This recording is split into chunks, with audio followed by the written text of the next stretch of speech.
الذي باركنا حوله لنريه من آياتنا إنه هو السميع البصير.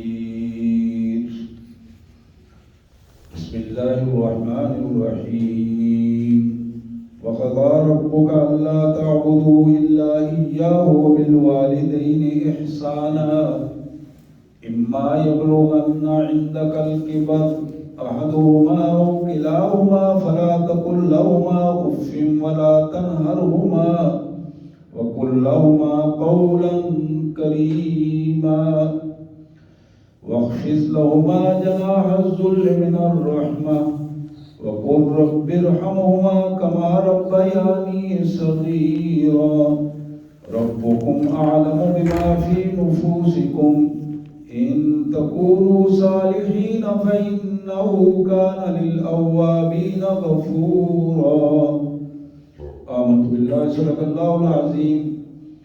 اللهم صل على سيدنا ومولانا محمد وعلى آل سيدنا ومولانا محمد وبارك وسلم.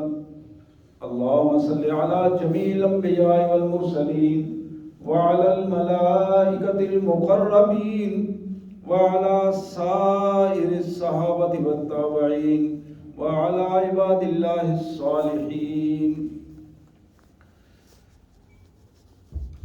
اللہ کے پاک کلام قرآن مجید میں یہ 15واں پارہ ہے، سورہ اسراء بنی اسرائیل. سورہ اسراء کی پہلی آیت ہے اور پھر تیسرے رکوع کی پہلی 2 آیات میں نے تلاوت کی ہیں. ان مبارک آیات کا سادہ سا مفہوم اس طرح ہے: پاک ہے وہ ذات جس نے اپنے بندے کو رات کے تھوڑے سے حصے میں مسجد حرام سے لے کر مسجد اقصیٰ تک سیر کروائی. وہ مسجد اقصیٰ بارکنا حولہ، جس کے ارد گرد ہر طرف برکتیں ہی برکتیں ہیں. لنریہ من آیاتنا، یہ اس لیے ہم نے سیر کروائی، یہ سفر اس لیے کروایا تاکہ ہم اپنے بندے، اپنے رسول، اپنے نبی کو اس وقت کے ساری نشانیاں اور حالات سے آگاہ کر دیں، پوری کائنات کی جو سلطنت ہے اس کی بنیادوں سے آگاہ کریں. انہ هو السمیع البصیر، بلا شبہ جو کچھ ہو رہا ہے مالک سب کچھ سن رہا ہے اور وہ سب کچھ دیکھ رہا ہے. دوسری آیات جو تلاوت کی گئی بنی اسرائیل میں، وَقَضَى رَبُّكَ أَلَّا تَعْبُدُوا إِلَّا إِيَّاهُ وَبِالْوَالِدَيْنِ إِحْسَانًا. معراج النبی صلی اللہ علیہ وسلم کا پیغام یہ ہے کہ اللہ نے یہ فیصلہ کر دیا ہے کہ عبادت صرف اللہ کی ہوگی، اس کے علاوہ کسی دوسرے کی عبادت نہیں ہوگی. بندگی صرف اللہ وحدہ لا شریک کی، کسی کے سامنے بندگی کے لیے جھکا نہیں جائے گا. بندگی کے کسی بھی قسم کے آثار علامات اللہ کے علاوہ کسی دوسرے کے سامنے پیش نہیں کیے جائیں گے. دوسرا فیصلہ اللہ تعالیٰ نے معراج النبی صلی اللہ علیہ وسلم کے حوالے سے جو پیغام دیا ہے، وَبِالْوَالِدَيْنِ إِحْسَانًا، کائنات میں بسنے والے تمام مخلوقات میں انسان افضل ہیں، اور ان افضل انسانوں میں افضل ترین مخلوق جو ہے وہ بندے کے والدین کی ہے. اور والدین کے لیے سوائے احسان کے اور کوئی رویہ نہیں ہے. والدین کے لیے سوائے احسان کے اور کوئی رویہ نہیں ہے. وَبِالْوَالِدَيْنِ إِحْسَانًا. اب اس کی تفصیل آگے قرآن مجید نے مزید اس کی تفصیل بیان فرمائی. اما یبلغن عندک الکبر احدہما او کلاہما، تمہارے والدین ان دونوں میں سے کوئی ایک زندہ ہو تمہاری زندگی میں یا دونوں زندہ ہوں، فلا تقل لہما اف، ان کے سامنے اف تک نہ کہو کرو، ان کے سامنے ٹھنڈے سانس نہ بھرو. فلا تقل لہما اف ولا تنہرہما، اپنے والدین کے سامنے اونچی آواز سے نہ بولو، جھڑکنے والی آواز سے نہ بولو. جس آواز میں تلخی ہو وہ والدین کے سامنے آواز مت نکالو. ولا تنہرہما، اور ان کے سامنے اونچی آواز نہ نکالو. وقل لہما قولا کریما، جب بھی والدین کے سامنے بیٹھے ہوئے، والدین کے سامنے کھڑے ہوئے تمہاری زبان سے کوئی بات نکلے تو اس زبان سے ہمیشہ میٹھی بات نکلے. قولا کریما، تمہاری بات میں مٹھاس ہو، ادب ہو، تربیت ہو، اور یہ کیفیات نظر آئیں کہ تم والدین کے سامنے جو گفتگو کر رہے ہو وہ کتنی خوبصورت اور کتنی ادب بھری گفتگو ہے. یہ معراج کا پیغام ہے. وَاحْفِظْ لَهُمَا جَنَاحَ الذُّلِّ مِنَ الرَّحْمَةِ، تمہارے کندھے اپنے والدین کی خدمت کے لیے ہمیشہ جھکے رہنے چاہیے. تمہارے کندھے ہمیشہ اپنے والدین کی خدمت کے لیے جھکے رہنے چاہیے. وَقُلْ رَبِّ ارْحَمْهُمَا كَمَا رَبَّيَانِي صَغِيرًا، تلخی سے نہیں، کندھے خدمت کر رہے ہوں اور زبان یہ ان کے لیے دعائیں کر رہی ہو، یا اللہ میرے والدین پر رحم کر، جس طرح انہوں نے مجھے بچپن میں محبت سے پالا ہے، آج تو اس سے بھی زیادہ ان پر اپنی رحمت نازل فرما.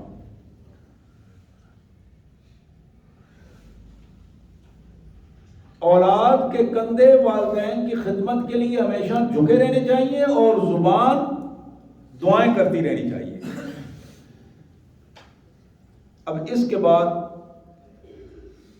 اس پہلو میں ایک آخری جملہ قرآن نے کہا، ذرا غور کیجیے اس پر.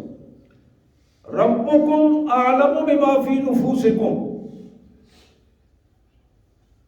جو کچھ تم کر رہے ہو نا، تمہارا رویہ جو کچھ ہے، تمہارے ذہنوں میں جو کچھ ہے، تمہارے عمل میں جو کچھ ہو رہا ہے، ربکم اعلم، اللہ بخوبی جانتا ہے. تمہارا رب جانتا ہے کہ تم کیوں یہ کام کر رہے ہو، کتنا کر رہے ہو، کیسے کر رہے ہو، کس نیت سے کر رہے ہو. ربکم اعلم، تمہارا رب بخوبی جانتا ہے. بما فی نفوسکم، جو تمہارے دلوں کے اندر ہے. اندر کی کہانی تم جانتے ہو، تمہارا رب جانتا ہے، کوئی دوسرا نہیں جانتا کہ تم کس نیت سے یہ خدمتیں کر رہے ہو. ان تکونوا صالحین، ہاں اللہ کا یہ وعدہ ہے کہ اگر تم نیک نیتی سے یہ کام کر رہے ہو، اللہ کے حکم کو نیک نیتی سے پورا کر رہے ہو، والدین کی خدمت نیک نیتی سے کر رہے ہو، فَإِنَّهُ كَانَ لِلْأَوَّابِينَ غَفُورًا، تو پھر جو اس کے حکم پر عمل کرتا ہے، اس کی طرف رجوع کرتا ہے، تو وہ اس کو معاف کرنے والا بڑا مہربان ہے. اس کے لیے وہ رحمتیں ہی لٹا دیتا ہے.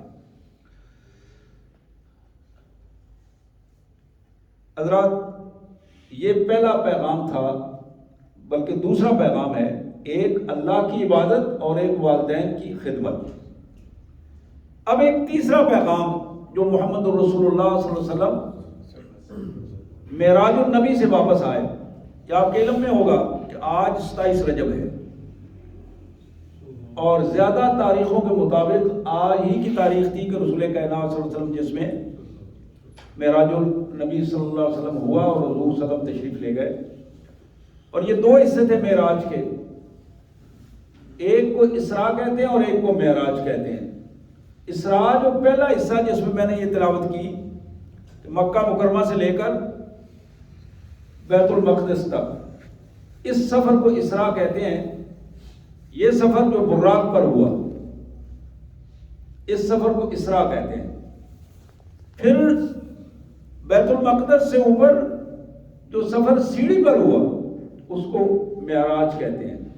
عروج، سٹیپ بائی سٹیپ سیڑھیوں پہ جانے کو معراج کی کیفیت. اب ان دونوں کے بعد نبی رحمت صلی اللہ علیہ وسلم جب واپس تشریف لائے تو جو پیغام لائے وہ یہ پیغام تھا جو میں آپ کے سامنے رکھ رہا ہوں. یعنی پہلا پیغام، عبادت صرف اللہ کی ہوگی، اس کے علاوہ کسی کی عبادت نہیں ہوگی. بندگی وحدہ لا شریک کی ہے، کسی کا بندہ بن کر نہیں رہا جائے گا. قانون صرف اللہ کا چلے گا، کسی دوسرے کے قانون کی کوئی اہمیت نہیں ہے. وہ قانون کالا بنائے یا چٹا بنائے، جس سطح پر بھی قانون کی اہمیت ہے، انسان اگر اپنی مرضی سے قانون سازی کرتا ہے تو پھر اس کی اپنی مرضی سے کی ہوئی قانون سازی اس کے لیے خود وبال جان بن جاتی ہے. اور جو قانون کائنات کے مالک نے دیا ہے، اگر انسان اسی قانون کو اپنے معاشرے میں نافذ کرتا ہے تو وہی قانون لوگوں کے لیے برکت، رحمت اور سعادت کا باعث بن جاتا ہے۔ تو یہاں اس قانون کی بات کی گئی۔ اللہ نے فرمایا پہلا بندگی صرف رب کی، دوسری بات والدین کی خدمت کے علاوہ اور کوئی پہلو نہیں ہے۔ یہاں یہ ذکر نہیں کیا گیا کہ والدین کافر ہوں، مسلمان ہوں، مشرک ہوں۔ قرآن نے والدین کا ذکر کیا ہے، تو والدین اگر کافر بھی ہوں تو ان سے بھی بدتمیزی کی اجازت نہیں ہے، بد اخلاقی کی اجازت نہیں ہے۔ ان کے جو دنیاوی معاملات کے حقوق ہیں ان حقوق کو ادا کرنے کا حکم ہے۔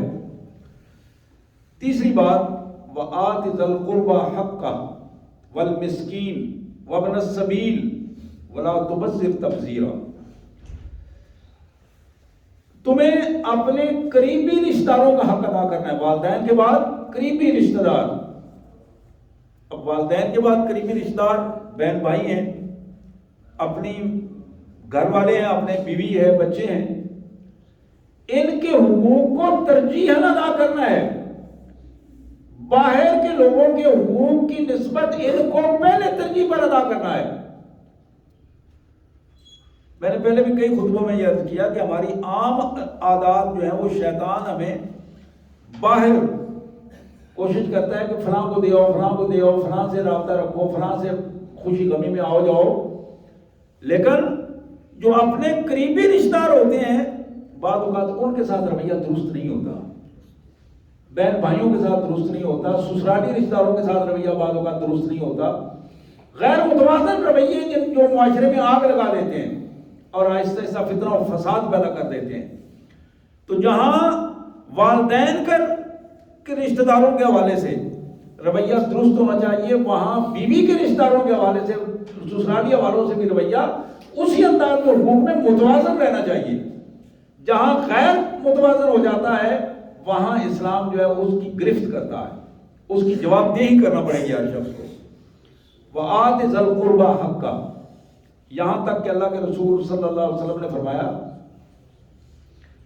کہ تم ایک روپیہ، ایک دینار خرچ کرتے ہو جہاد کے لیے، پھر ایک دینار تم خرچ کرتے ہو خدمت کے لیے، ایک دینار تم خرچ کرتے ہو کسی غریب مسکین کے لیے۔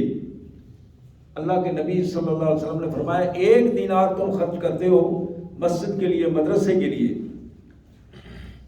وہ پیسہ جو خالصتاً اللہ کی رضا کے لیے اپنے گھر کے ضرورتوں پر خرچ کرتے ہو، عیاشی نہیں، گھر کی ضرورتوں پر خرچ کرتے ہو، اپنی بیوی کی ضرورتیں پوری کرتے ہو، بچوں کی ضرورتیں پوری کرتے ہو، حضور نے فرمایا وہ سب سے افضل دینار ہے، اللہ کے ہاں اس کا زیادہ اجر تمہیں ملے گا جو حلال کما کے تم حلال انداز میں اپنی بیوی بچوں پر خرچ کرتے ہو، اس کا زیادہ اجر ملے گا۔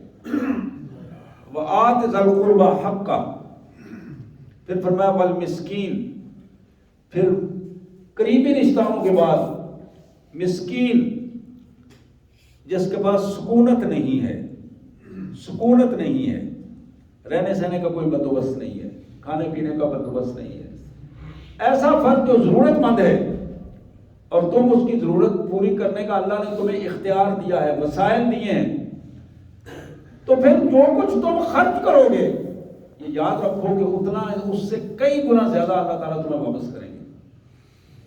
ہمارے ہاں ایک عام رویہ یہ ہے کہ عمومی طور پر سمیٹ کے رکھا جاتا ہے۔ اللہ کیا اصول یہ ہے، حضور صلی اللہ علیہ وسلم نے فرمایا تخلقوا باخلاق اللہ، اللہ کی جو عادات مبارکہ ہیں ان کے مطابق اپنے آپ کو ڈھالنے کی کوشش کرو۔ اللہ کے رسول صلی اللہ علیہ وسلم نے فرمایا کہ میرا رب دونوں ہاتھوں سے خرچ فرماتا ہے، دونوں ہاتھوں سے صبح شام خرچ فرماتا ہے، اور اس کے خزانے ہیں جو نہ ختم ہونے والے خزانے ہیں۔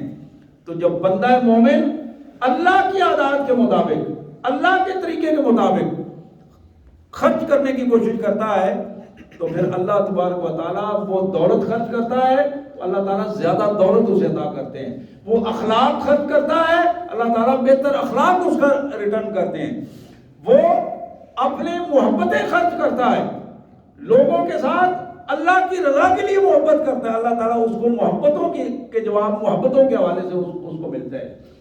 تو جس انداز میں بندہ دوسرے کی ضرورت بن جاتا ہے، ضرورت پوری کرتا ہے، اللہ تبارک و تعالیٰ ان جائز ضرورتوں کے پورے کرنے کا ریوارڈ اس کو کئی گنا زیادہ اچھے انداز میں پیش کر دیتے ہیں۔ تو یہاں فرمایا والمسکین وابن السبیل، راہ چلتا مسافر، اگر اس کو کوئی ضرورت پڑ گئی اور اس نے تم سے مانگ لیا یا تمہیں محسوس ہوا تو تم نے اس کی خدمت کرو گے، تو یہ بھی تمہاری بنیادی فرائض میں سے تھا۔ ولا تبذر تبذیرا، ولا تبذر تبذیرا، اللہ نے جو مال دیا ہے نا، اس مال کو اڑانا نہیں ہے، ضائع نہیں کرنا، بے جا خرچ نہیں کرنا۔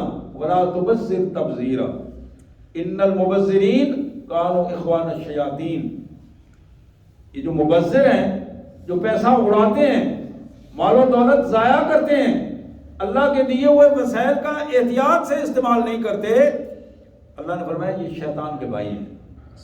کانوا اخوان الشیاطین، شیطان کے بھائی ہیں۔ وکان الشیطان لربہ کفورا، جس طرح شیطان نے اپنے رب کی ناشکری کی ہے اس کی نعمتوں کی، اسی طرح یہ مبذر بھی اللہ کے نعمتوں کی ناشکری کرتے ہیں۔ تو یہاں بنیادی طور پر جس بات کو ہمیں ذہن میں رکھنا چاہیے کہ یہ پہلو نہیں ہے کہ میرے پاس پیسہ ہے اور میں اس دولت کو خرچ کر رہا ہوں، اللہ کی راہ میں بھی خرچ کر رہا ہوں، پھر میں سوچتا ہوں کہ اب تو میرے پاس اپنا ہی ہے، جب میں نے 100 میں سے 50 رب کے راہ میں دے دیے ہیں تو 50 تو میں اپنی مرضی سے خرچ کروں گا نہیں، وہ جو 50 ہیں وہ بھی اللہ کی مرضی کے خلاف خرچ نہیں کرو گے، کرو اپنی ضرورتوں پہ، لیکن اللہ کی مرضی کے خلاف خرچ نہیں کرو گے۔ اس کو مبذر کہتے ہیں کہ حلال کما کے حلال جگہ پہ خرچ کرنا، جائز جگہ پہ خرچ کرنا، ناجائز حصوں سے اپنے آپ کو بچانا، ناجائز اخراجات کے مدات سے اپنے آپ کو بچا لینا۔ پھر اللہ تعالیٰ نے فرمایا وَإِمَّا تُعْرِضَنَّ عَنْهُمُ ابْتِغَاءَ رَحْمَةٍ مِّن رَّبِّكَ تَرْجُوهَا فَقُل لَّهُمْ قَوْلًا مَّيْسُورًا، اگر اللہ کے احکامات سے اعراض کر لیا ہے، منہ موڑ لیا ہے، تو پھر یاد رکھو کہ اللہ کی رحمت کی تلاش میں جتنی بھی کوشش کرو گے وہ رحمت نہیں مل سکے گی۔ رحمت تبھی ملے گی جب آپ اللہ کی راہ میں خرچ کرنے والے بن جائیں گے، اور اگر تمہارے پاس ایسا کوئی وسائل نہیں ہے کہ تم ان غریب لوگوں کو، مسافروں کو، مسکینوں کو، یتیموں کو، غریبوں کو دے سکو، تو پھر فَقُلْ لَهُمْ قَوْلًا مَّيْسُورًا، پھر بات کرتے ہوئے کم از کم نرمی سے بات کرو، ان سے جھڑکو نہیں، گالم گلوچ نہ کرو، دھکے نہ دو، بات آرام سے کر کے، معذرت کر کے اپنے آپ کو الگ کر لو ان سے۔ اور پھر ایک اور انداز میں قرآن نے معراج النبی صلی اللہ علیہ وسلم کا یہ پیغام ہم تک پہنچایا، وَلَا تَجْعَلْ يَدَكَ مَغْلُولَةً إِلَىٰ عُنُقِكَ وَلَا تَبْسُطْهَا كُلَّ الْبَسْطِ فَتَقْعُدَ مَلُومًا مَحْسُورًا، ایسا نہ ہو کہ تم بخل میں اتنے آگے بڑھ جاؤ کہ اپنے ہاتھ کو اپنے سینے پہ باندھ کے رکھو، یعنی یہ اشارہ ہے کہ تم کوئی پیسہ خرچ نہ کرو، جو کچھ ہے اس کو سمیٹ کر سانپ بن کر اس میں بیٹھ جاؤ۔ ایسا پہلو کرو گے تو پھر بھی اللہ کے ہاں جواب دہ ہوگے، مجرم ہوگے۔ وَلَا تَبْسُطْهَا كُلَّ الْبَسْطِ، اور پھر ایسا بھی نہیں ہے کہ تمہیں جو کچھ ملا ہے تم دونوں ہاتھوں سے خرچ کرتے ہوئے جائز ناجائز سب مقامات پر خرچ کرتے چلے جاؤ۔ اگر ایسا ہوگا فَتَقْعُدَ مَلُومًا مَحْسُورًا، تو پھر ان دونوں کیفیات میں تم اپنے آپ کو ملامتیں کرتے رہ جاؤ گے اور پریشان حالی میں زندگی بسر کرو گے۔ ان ربک یبسط الرزق لمن یشاء ویقدر، یہ تیرے پروردگار کی مہربانی ہے کہ وہ جس کو چاہتا ہے کھلا رزق دیتا ہے، جس کو چاہتا ہے ناپ توڑ کر دیتا ہے۔ انہ کان بعبادہ خبیرا بصیرا، وہ بخوبی جانتا ہے، بڑی باریک بینی سے جانتا ہے کہ اس کے بندے کون، کس طرح، کہاں اور کیسے گزارا کر رہے ہیں، اس سے زیادہ کوئی نہیں جانتا۔ انہ کان بعبادہ خبیرا بصیرا، اپنے بندوں کو بخوبی ایک ایک چیز ان کی بخوبی جانتا ہے، بڑی باریک بینی سے جانتا ہے۔ یہ ہم پڑھ رہے ہیں معراج النبی کا پیغام، محمد الرسول اللہ صلی اللہ علیہ وسلم،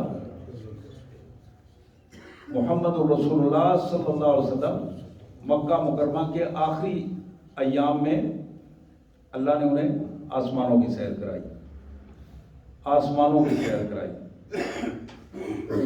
رات کے تھوڑے سے لمحے میں، لیلم، تھوڑے سے لمحے میں، جو بظاہر ہمارے لیے تو کچھ لمحات بھی نہیں ہیں، لیکن وہاں بڑی وسعتوں والی بات تھی۔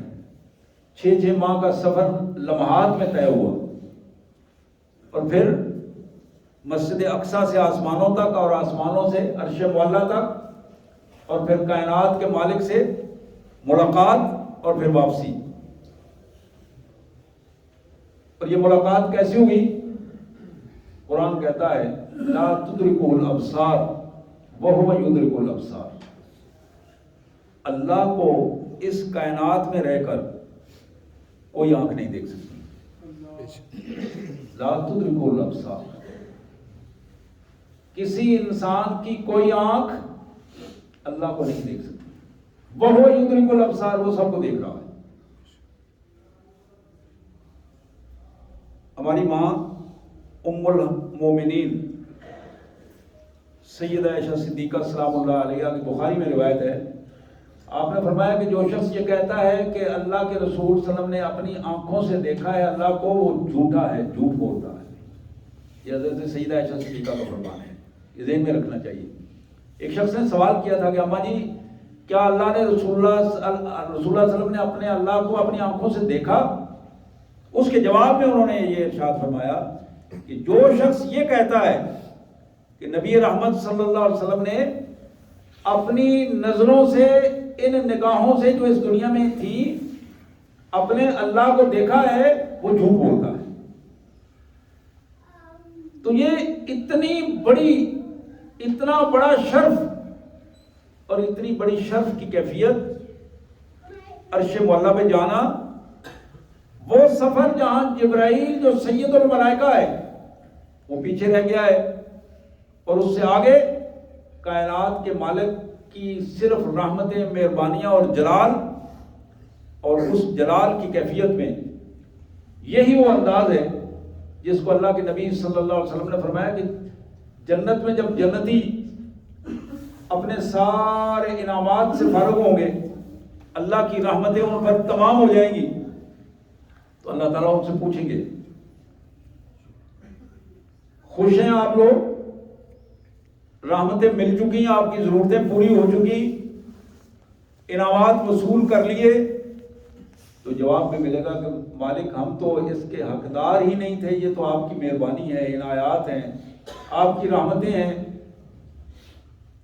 بندے اللہ کا شکر ادا کریں گے، تو جب پوچھا جائے گا کہ کسی اور چیز کی ضرورت، تو بتائیں گے کہ یا اللہ ہم تو پہلے سے بھی زیادہ، تو پھر اللہ فرمائیں گے ہاں تمہیں ایک بڑی نعمت میں عطا کر رہا ہوں، ایک بڑی نعمت عطا کروں گا، اور جب وہ تم اس نعمت سے سرشار ہوگے تو پھر تمہیں اندازہ ہوگا کہ اس کائنات کی نعمتوں میں سب سے بڑی نعمت کیا ہے۔ حضور نے فرمایا پھر اللہ تعالیٰ جنت میں جنتیوں کو اپنا دیدار نصیب فرمائیں گے، اور یہ وہ کیفیت ہوگی، یہ وہ کیفیت ہوگی کہ پھر اس کے بعد کسی چیز کی ہوش نہیں رہے گی، پھر اس کے بعد کوئی چیز نظروں میں جچے گی ہی نہیں۔ تو یہ وہ معراج کی یہ کیفیت جس کا ایک حصہ مجھے اور آپ کو بھی عنایت کیا گیا ہے۔ اللہ تعالیٰ نے فرمایا، اللہ کے رسول صلی اللہ علیہ وسلم نے فرمایا الصلاۃ معراج المومنین، الصلاۃ معراج المومنین، مومنوں کی معراج نماز ہے۔ وہاں جو پیغام دیا گیا، جو پہلا پیغام ہے نا، وَقَضَىٰ رَبُّكَ أَلَّا تَعْبُدُوا إِلَّا إِيَّاهُ، یہی پیغام ہے کہ بندگی صرف رب کی۔ جب ایک بندہ اپنے رب کی بندگی میں پوری طرح اپنے آپ کو لگا دیتا ہے تو اس کا نتیجہ یہ نکلتا ہے کہ اس کو معراج کا سرور اور لطف کی کیفیت محسوس ہوتی ہے. اور معراج میں جو سب سے اہم ترین بات تھی جو اللہ کے رسول صلی اللہ علیہ وسلم نے جسے پایا، وہ ڈائریکٹ اپنے اللہ کے ساتھ گفتگو تھی. ڈائریکٹ گفتگو تھی اپنے مالک کے ساتھ. اور اس گفتگو میں جو ہمارا حصہ ملا وہ یہ ہے کہ اللہ کے رسول صلی اللہ علیہ وسلم نے فرمایا کہ ان العبد یناجی ربہ فی الصلاۃ، بندہ مومن جس کے لیے اللہ تعالیٰ نے نماز کو معراج قرار دیا ہے، جب بندہ نماز میں اپنے اللہ سے گفتگو کر رہا ہوتا ہے، یناجی، یہ سرگوشی اس کو معراج کی حقیقت سے آشنا کر دیتی ہے. لیکن یہ ساری کیفیت تب ہوتی ہے جب آدمی اپنے ہوش و حواس سے نماز ادا کر رہا ہو، ہوش و حواس میں نماز ادا کر رہا ہو. ہماری نمازیں ہمیں پتہ ہی نہیں ہوتا کہ ہم اپنی زبان سے کیا الفاظ کہہ رہے ہیں، ہمیں اس کا ادراک نہیں ہو پاتا. جب ادراک نہیں ہو پاتا تو پھر اس کے اثرات جسم پر نہیں پڑ سکتے، پھر دل و دماغ اس چیز کو اس انداز میں قبول نہیں کر پا رہا ہوتا. تو حضرات اپنی نمازیں اس کے اندر وہ کیفیت اور حلاوت اور چاشنی پیدا کرنے کی کوشش کریں، اور وہ صرف اور صرف اس انداز میں آئے گی کہ جب آپ مخلص ہو کر نماز کے ترجمے کو جانتے ہوں گے کہ آپ اپنی زبان سے کیا لفظ ادا کر رہے ہیں، تو پھر وہ لفظ جب ادا کر رہے ہوں اور اس کا جواب اللہ تعالیٰ دے رہا ہو تو پھر آپ اندازہ کر سکتے ہیں کہ اس کی کیفیت پھر کیا ہوگی. پھر تو ڈائریکٹ اللہ سے گفتگو ہے. نبی رحمت صلی اللہ علیہ وسلم فرماتے ہیں جب بندہ کہتا ہے نا الحمدللہ رب العالمین، تو اللہ جواب دیتے ہیں، فرشتوں کے سامنے جواب دیتے ہیں، حمدنی ربی حمدنی عبدی، میرے بندے نے میری تعریف کی ہے، میرے بندے نے میری، یہ اللہ اقرار فرماتے ہیں کہ میرے بندے نے میری تعریف کی ہے، میرا بندہ میری تعریف کر رہا ہے. کیا ٹائم ہوا ہے؟ ٹھیک ہے، میرا بندہ میری تعریف کر رہا ہے. اللہ تبارک و تعالیٰ ساتھ ساتھ جیسے بندہ سٹیپ بائی سٹیپ لمحہ بلمحہ الفاظ نماز میں ادا کرتا چلا جاتا ہے، اللہ تعالیٰ اس کا اپنے بندے کو جواب دیتے چلے جاتے ہیں. حمدنی عبدی، میرے بندے نے میری تعریف کی ہے. اسی طرح جب بندہ اس سے آگے بڑھتا ہے، الحمدللہ رب العالمین الرحمن الرحیم مالک یوم الدین، اب یہ الفاظ پڑھتا چلا جاتا ہے، اس کا جواب آتا چلا جاتا ہے. مجدنی ربی مجدنی عبدی، میرے بندے نے میری تمجید، میری بزرگی کا احساس مجھے دلایا ہے، میرے بزرگی کا اقرار کیا ہے، میری بڑائی کا اقرار کیا ہے. اور جب پھر بندہ یہ الفاظ کہتا ہے ایاک نعبد و ایاک نستعین، اب اللہ تعالیٰ فرماتے ہیں کہ یہ وہ دعا ہے، میرا بندہ یہاں الفاظ یہ کہہ رہا ہے اور یہ الفاظ میرے اور میرے بندے کے درمیان گفتگو ہے. اس کا اقرار اللہ فرماتے ہیں کہ میرے بندے نے اس کا اقرار کیا ہے، ایاک نعبد، میرے مالک میں تو ہم صرف تیری عبادت کرتے ہیں، تیرے بندے بن کر رہیں گے. وَإِيَّاكَ نَسْتَعِينُ، اور صرف تجھ سے مدد مانگتے ہیں. جب یہ جملہ بندہ ادا کرتا ہے تو یہاں عبادت اور استعانت ان دونوں میں کائنات کا مالک جو اپنے بندے سے گفتگو کرتے ہوئے اپنے بندے کی حوصلہ افزائی فرماتے ہیں. حضرات یہ وہ پہلو ہے جس کو اللہ کے رسول صلی اللہ علیہ وسلم نے اور قرآن مجید نے معراج النبی صلی اللہ علیہ وسلم کا پیغام ہمارے لیے اس انداز میں رکھا ہے. اس پیغام کا اگلا حصہ قرآن مجید نے بتایا وَلَا تَقْتُلُوا أَوْلَادَكُمْ خَشْيَةَ إِمْلَاقٍ، اپنی اولادوں کی تربیت کے لیے اپنے آپ کو تیار کرو. یہ نہ سمجھو کہ اولادیں تم پر بوجھ ہیں اور اس بوجھ کی وجہ سے تم اس بوجھ کو اتارنے کی کوشش کرو. بوجھ کو اتارنے کی کوشش نہ کرو. اولادوں کو قتل نہ کرو، ان کا معاشی قتل نہ کرو، ان کا تہذیبی قتل نہ کرو، ان کا معاشرتی قتل نہ کرو، معاشرے میں انہیں ذلت اور رسوائی کا نمونہ نہ بنا دو. اپنی اولادوں کی تربیت کرو گے تو ان اولادوں کی تربیت تمہاری کامیابی کا بہترین ذریعہ تمہارے لیے بن جائے گا. حضرات یہ پہلو جس کو قرآن مجید نے معراج النبی صلی اللہ علیہ وسلم کا پیغام قرار دیا ہے، اور اس پیغام کو اس حد تک آگے لے گئے، اس حد تک آگے لے گئے کہ زندگی کا ایک ایک لمحہ، زندگی کی ایک ایک کیفیت قرآن مجید نے ہمارے سامنے اس انداز میں رکھی ہے۔ پھر قرآن کہتا ہے کہ وَلَا تَقْرَبُوا مَالَ الْيَتِيمِ إِلَّا بِالَّتِي هِيَ أَحْسَنُ حَتَّى يَبْلُغَ أَشُدَّهُ۔ ہم نے تمہیں تمہارا حصہ مال و دولت کا الگ دے دیا ہے۔ تمہیں اگر ذمہ داری دے دی جائے کسی یتیم کے مال کی تو پھر وہاں ذمہ دارانہ رویہ اختیار کرو، یتیموں کا مال ہڑپ کرنے کی کوشش نہ کرو، ان کے کاروبار کو ہڑپ کرنے کی کوشش نہ کرو، ان کی زمینوں پر قبضہ کرنے کی کوشش نہ کرو۔ ہیلے بہانے سے کسی نہ کسی انداز میں ان کا مال و دولت لوگے تو یاد رکھو نتیجہ یہ نکلے گا کہ وہ تمہاری اپنی اولاد بھی ذلت کا سبب بن جائے گی، تم خود بھی ذلت کا سبب بن جاؤ گے۔ وہ کبھی بھی حرام کا مال تمہارے پنپے گا نہیں۔ پھر فرمایا کہ ہاں تم یتیم کی حفاظت کرتے ہوئے، اس کی مال کی حفاظت کرتے ہوئے ان کی بلوغت تک ان کی ذمہ داری ادا کر سکتے ہو، اور اگر تمہارے پاس اپنے انداز میں تمہارے پاس اپنی سہولت کے لیے اخراجات نہیں ہیں، غربت ہے، تو پھر تم یتیم کے مال کی حفاظت کرتے ہوئے اتنا حصہ لے سکتے ہو جتنا معروف انداز میں جو کھانے پینے کی تنخواہ چلتی ہے اس انداز میں تم اپنے اخراجات اس سے لے سکتے ہو، ورنہ بدنیتی سے اس کے مال کو تم اپنے نام نہیں کروا سکتے۔ یہ ایک ایسا پہلو ہے جس نے ہمارے معاشرے کو بڑی حد تک پریشان حال کر دیا ہے، اور معاشرے میں توازن کو تباہی اور بربادی تک لے جانے میں یہ دوسروں کے حقوق پر قبضہ کرنا، اور بالخصوص یتیموں کے حوالے سے ہمارے لیے جو غیر متوازن رویے ہیں، انہوں نے معاشرے کو داغدار کر دیا ہے۔ اس کیفیت کو بھی قرآن مجید نے اس انداز میں واضح کیا۔ پھر ایک اور پہلو جس کی طرف یہ معراج میں توجہ دلائی گئی، فرمایا اوفوا بالعہد ان العہد کان مسئولا۔ یہ جو تم وعدہ کرتے ہو اس وعدے کو معمولی نہ سمجھو، جو تم نے وعدہ کر لیا ہے، کسی سے پختہ وعدہ کر لیا ہے تو اپنے اس وعدے کو پورا کرو، اس لیے کہ ان العہد کان مسئولا۔ ایک تو دنیا داری کی پوزیشن ہے، تو ہم تمہیں یہ بتانا چاہتے ہیں کہ یہ اللہ کے ہاں بھی اس کی جواب دہی ہوگی۔ دنیا میں اگر تم نے کسی سے وعدہ کر کے وعدہ پورا نہیں کیا تو اللہ کے ہاں بھی اس کی جواب دہی ہوگی۔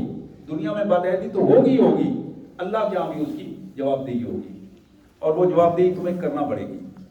اسی طرح پھر فرمایا وَأَوْفُوا الْكَيْلَ اِذَا كِلْتُمْ وَزِنُوا بِالْقِسْطَاسِ الْمُسْتَقِيمِ۔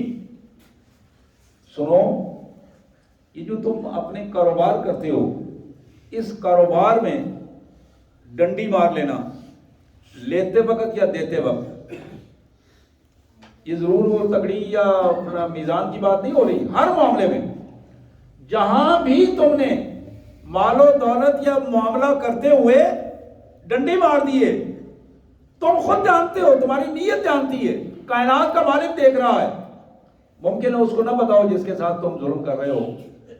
اللہ نے فرمایا وَأَوْفُوا الْكَيْلَ، اپنا ماپ پورا رکھو، اذا کلتم، جب تم ماپ کے دیتے ہو یا وزن کر کے دیتے ہو، بالقسطاس المستقیم، بالکل سیدھی سوچ، سیدھے کنڈے کے ساتھ، سیدھے ہاتھ کے ساتھ، دیانتداری کے ساتھ یہ کام کرو۔ اور پھر آخر میں اس کا ایک اور جملہ ہمارے سامنے رکھا گیا، وہ کمال قسم کا جملہ ہے، اس پہ ذرا غور کیجیے۔ اللہ فرماتے ہیں وَلَا تَقْفُ مَا لَيْسَ لَكَ بِهِ عِلْمٌ إِنَّ السَّمْعَ وَالْبَصَرَ وَالْفُؤَادَ كُلُّ أُولَٰئِكَ كَانَ عَنْهُ مَسْئُولًا۔ جس چیز کا تمہیں نہیں پتا اس میں ٹانگ مت اڑاؤ۔ یہ ہر معاملے میں اپنے آپ کو عقل کل سمجھ کر اس میں ٹانگ اڑانا شروع کر دینا اور اس میں رائے دینا شروع کر دینا، معذرت کر لو۔ اگر کوئی کہتا بھی ہے تو آپ کو نہیں پتا تو معذرت کر لو۔ وَلَا تَقْفُ مَا لَيْسَ لَكَ بِهِ عِلْمٌ، جس کا تمہیں علم نہیں ہے، تم جانتے نہیں ہو، تو خواہ اپنے آپ کو اس میں انوالو کرنے کی کوشش نہ کرو۔ اور سن لو، ان السمع، تمہارے یہ کان، والبصر، تمہاری یہ آنکھیں، والفؤاد، اور تمہارا یہ دل و دماغ، کل اولئک کان عنہ مسئولا، ان میں سے ہر ایک کے بارے میں اللہ کے ہاں سوال ہوگا، تمہاری جواب دہی ہوگی. تمہاری کانوں کے بارے میں، تمہاری نظروں کے حوالے سے، اور تمہارے دل و دماغ کے حوالے سے، ایک ایک چیز کے بارے میں اللہ کے ہاں پوچھا جائے گا. یہاں بہت سارے معاملات میں ہم خواہ دخل اندازی کر دیتے ہیں، ہمارا معاملہ ہوتا ہی نہیں ہے، راہ چلتے اس میں اپنے خواہ رائے دینا شروع کر دیتے ہیں. بعض اوقات رائے فتنے کا باعث بن جاتی ہے، بعض اوقات معاملہ درست ہو رہا ہوتا ہے تو ایک دوسرا آدمی جب باہر سے آ کے بات کرتا ہے تو وہ معاملہ بگڑ جاتا ہے. جہاں آپ کی ضرورت نہیں ہے، آپ کو اس چیز کا علم ہی نہیں ہے، تو وہاں اپنے آپ کو پیش کرنے کی کوشش نہ کرو. نبی رحمت صلی اللہ علیہ وسلم نے فرمایا، کفا بالمرء کذبا ان یحدث بکل ما سمع، ایک انسان کے جھوٹا ہونے کے لیے اتنا ہی کافی ہے کہ وہ سنی سنائی بات کو آگے چلا دے. اب یہ چھوٹی چھوٹی چیزیں نبی رحمت صلی اللہ علیہ وسلم نے فرمایا کہ لوگوں، من کان یؤمن باللہ والیوم الآخر، تم میں سے جو شخص اللہ پر ایمان رکھتا ہے اور اسے آخرت کی جواب دہی کا احساس ہے، فلیقل خیرا او لیصمت، وہ اچھی بات اپنے منہ سے نکالے یا پھر خاموش رہے. یہی معراج النبی صلی اللہ علیہ وسلم کے آج تقریباً آدھی باتوں پہ گفتگو ہوئی ہے، قرآن مجید نے جو ہمیں بتائی ہیں. اللہ نے موقع دیا تو انشاءاللہ اس معاملے کو اگلے جمعے کو پھر انشاءاللہ اس پہ بات ہوگی. میری یہ درخواست ہے کہ ایک ایک چیز اللہ کی بندگی سے لے کر یہ وَلَا تَقْفُ مَا لَيْسَ لَكَ بِهِ عِلْمٌ تک جتنی چیزیں ہمارے سامنے آئی ہیں قرآن کے احکامات، اللہ سے دعا ہے اللہ اس پر ہمیں عمل کی توفیق عطا فرمائے اور اس کے منفی پہلوؤں سے اللہ تعالیٰ ہمیں محفوظ فرمائے. وآخر دعوانا الحمدللہ رب العالمین.